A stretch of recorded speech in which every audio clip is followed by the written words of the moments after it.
네. 네, 거기에 대한 저희 질의에 대해서 서면 답변을 주셨는데 재판 관여 행위로 받아들여졌거나 사법부 독립이라는 가치에 누를 끼쳤다면 송구스럽다고 대답 주셨습니다.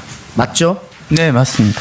통합진보당 사건에서 판결 방향에 대한 내용을 담당 재판관에게 전달했고 서기호 판사 사건에서 소송을 신속하게 진행하라는 내용을 담당 재판관에게 전달했습니다. 이 내용이 2019년 11월 6일 양승태 전 대법관 재판에서 그리고 후보자의 증언과 검찰 조서에도 나와 있는 내용입니다.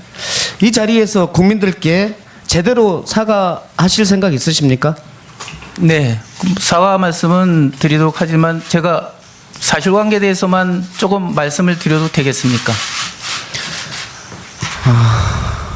뭐 사과는 드리겠습니다. 지금 그 위원님이 말씀하신 것처럼 재판관여 행위로 그 담당 재판부에서 이것을 받아들이고 또는 그러한 모습으로 비춰진 부분에 대해서는 제가 법원에 몸을 담고 있던 당시에 사법부의 독립이나 또 사법부의 신뢰에 누를 끼친 뭐 사실이 있다고 보이기 때문에 그 부분에 대해서는 제가 정중히 사과의 말씀을 드리겠습니다.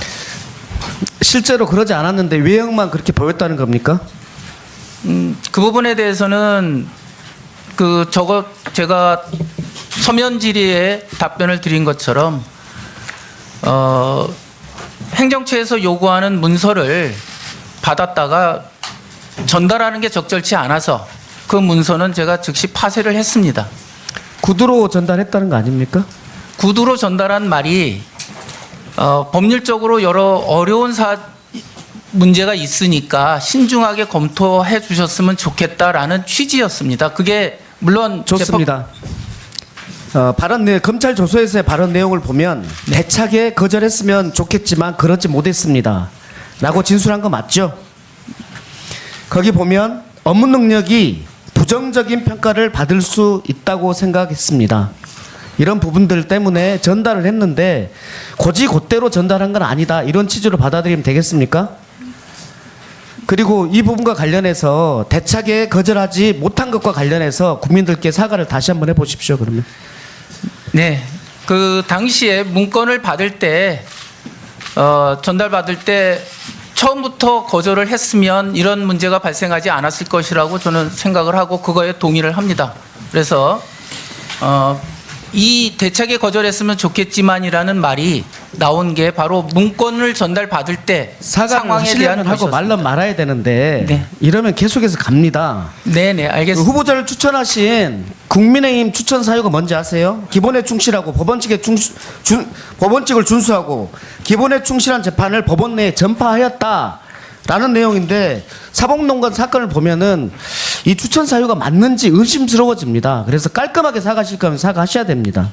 네, 그 부분에 대해서는 다시 한번 정중하게 사과를 드리겠습니다. 네, 좋습니다. 다음 질문합니다. 대통령 권한대행이 국회 선출 몫에 헌법재판관을 임명하는 것, 조한창 후보자와 같은 경우입니다. 이 임명하는 것과 관련해서 헌재에서도 법리상 가능하다고 했고 그리고 어제 두 후보도 가능하다고 했습니다. 후보자의 생각은 어떠십니까? 네, 제 생각도 헌법 규정에 9명의 재판관을 대통령이 임명한다 되어 있고 그 다음 항에 그 중에 3명은 대법원장이 지명하는 자, 또 국회가 선출한 자 3명을 임명한다라고 되어 있기 때문에 규정상은 뭐 당연히 임명하는 것이 맞다고 생각을 합니다. 다만 뭐 여러 가지 학설이 있는 부분은 뭐 간과할 수는 없다고 그 부분도 마찬가지로 생각을 하고 있습니다. 그러면 탄핵 심판을 지금 6명이 해야 한다고 주장하는 그래서 추가 헌재 재판관 임명을 하지 말아야 한다고 주장하는 국힘당의 주장이 옳다고 생각하는 겁니까?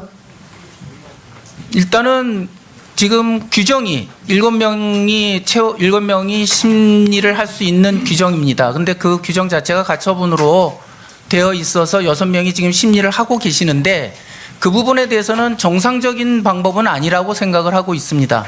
그래서 9명의 재판관이 구성되는 것이 헌법재판소의 정당성을 위해서도 합당한 방법이라고 생각을 하고 그럼 있습니다. 국힘당의 지금 주장은 좀 무리한 주장입니까?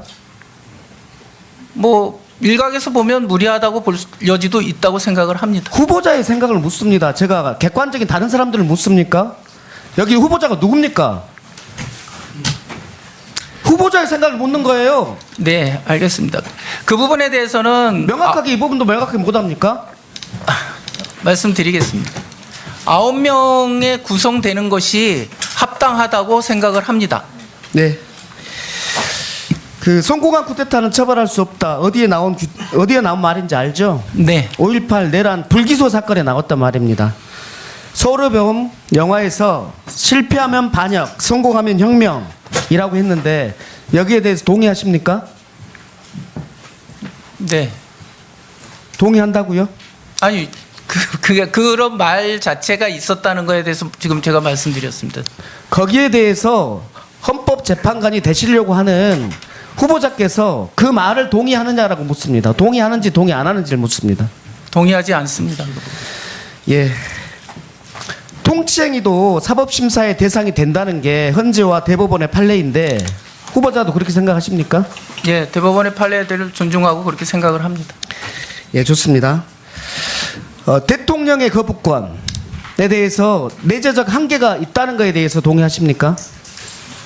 헌법 정신에 비춰 봐서 어느 정도의 제한이 있을 수 있다라는 점에 대해서 동의합니다. 예, 대통령의 거부권에 요건은 무엇이라고? 거부권의 1분 더 드리겠습니다. 예, 거부권의 요건은 제정된 뭐 법률이라든지 그런 부분이 헌법에 반하거나 정책적인 판단상 적절하지 않다고 보일 때 거부권을 행사할 수 있다라고 생각을 합니다. 거부권의 요건에 여야 합의가 없으면 거부한다라는 것도 있습니까? 명문 규정이 없습니다. 없죠. 그리고 그 내재적 한계에 거부권을 자기 또는 가족, 대통령의 가족 또는 대통령의 본인에 대해서 행사하는 것에 대해서 내재적 한계가 있다는 것에 대해서 동의하십니까?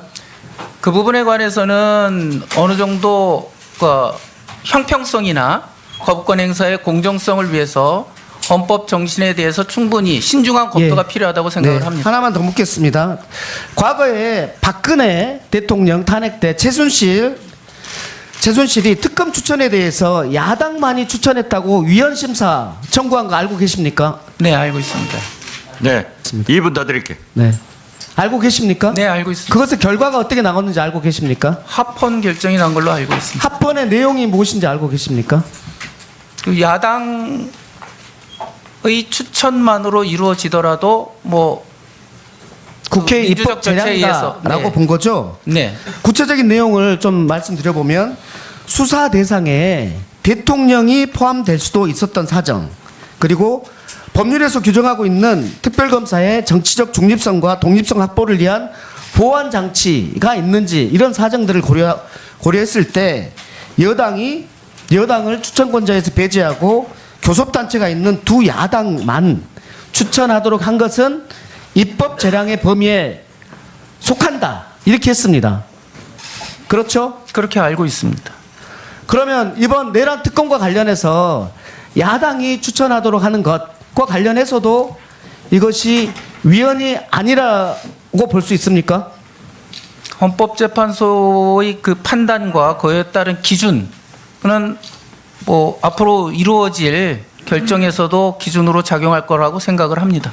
그렇죠. 과거의 헌법재판소의 심판의 내용이 이후에 할 거에 대해서 것에 대해서도 될 텐데 문제는 지금 한덕수 권한대행이 이 내란 특검과 관련해서 야당만이 추천한다고 해서 이게 위헌이라고 거부권을 행사하면 이 거부권에 대해서 헌법상에 맞는지, 또 하나는 그 내란 특검이 한덕수 권한대행 본인에게도 해당됨에도 불구하고 거부권을 행사하는 것이 맞는지 이 부분에 대해서 견해를 주십시오.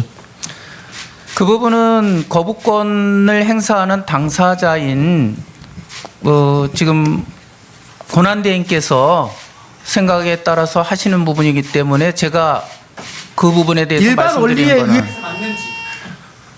일반적으로는 헌법재판소의 결정에 따른 기준에 부합하는 행위가 이루어지는 것이 합당할 수 있다고 생각을 합니다. 수고하셨습니다.